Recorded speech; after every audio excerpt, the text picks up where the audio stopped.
You have every opportunity to increase your website traffic. And the most important way to do that is by implementing a culture of A/B testing. A/B testing is an approach of marketing where you present two variations of your landing page to your customer.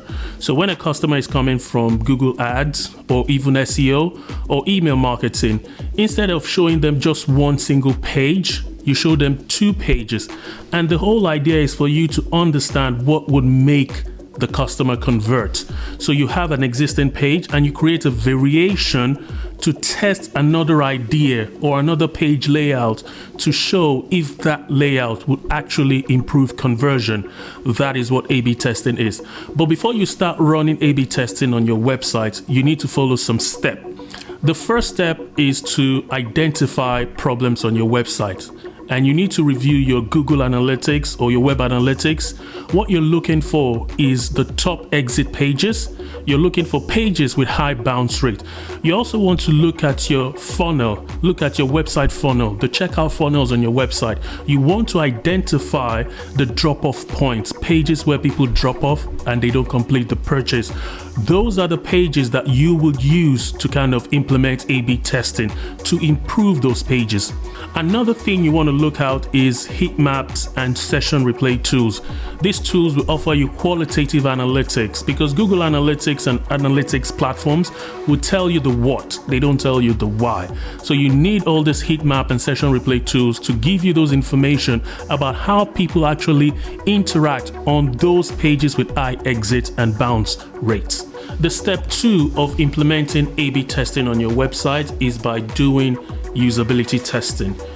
Usability testing is an activity that is done when you're redesigning a website. It helps you understand how people interact with your website, different pages and different funnels. But when you're doing A/B testing, you also need to do usability testing, not only on your website, but on your competitor's website. This will help you understand the thought process of the customer, how they behave and what they expect when they're looking to buy your product or services. Because if they don't buy from you, they'll buy from your competitor. But the idea is for you to understand how they behave irrespective of where they're buying. This will give you new information about what might not be on your existing website that you need to put on your website, or what informations that you have on your website that they're not even interested in. That's the benefit of usability testing.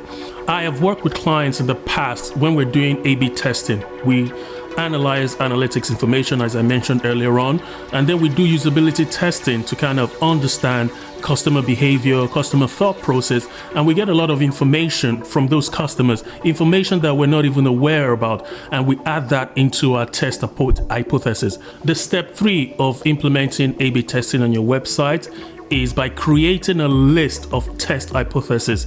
You know, earlier on I mentioned identifying problem pages with Web Analytics, and then I said looking at heat map, session replay tools to understand how they interact, and then the usability testing. All these activities will give you information that would then be used to create a list of test hypotheses.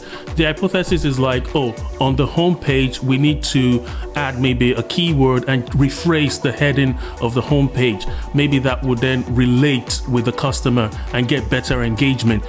The idea is that you're not sure if that is going to work. That's why you need to implement A/B testing. You leave your existing page the way it is, and then you create multiple hypotheses that if we change the call to action, if we change the text, if we add image, if we remove image, all these are assumptions that you have that will increase conversion on your website, but you don't know if they will work. That's why you need A/B testing to give you that guarantee that those assumptions works.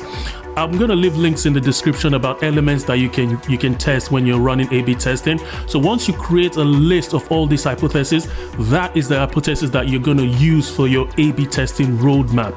A/B testing should and must be a culture within your marketing. It's not something you just do once and then you forget. It's something that you need to do ongoing. That's why your A/B testing roadmap should be at least something you can run for 6 to 12 months. You're continuously testing, and be careful to manage expectation. Not everything you test is going to work. Some tests will give you information that you need to improve. So it's a learning process. It's not something that will always win, but you want to always have a better result when you're doing A/B testing to show that you're finding out new ways to increase conversion on your website. The next step is to select an A/B testing software solution.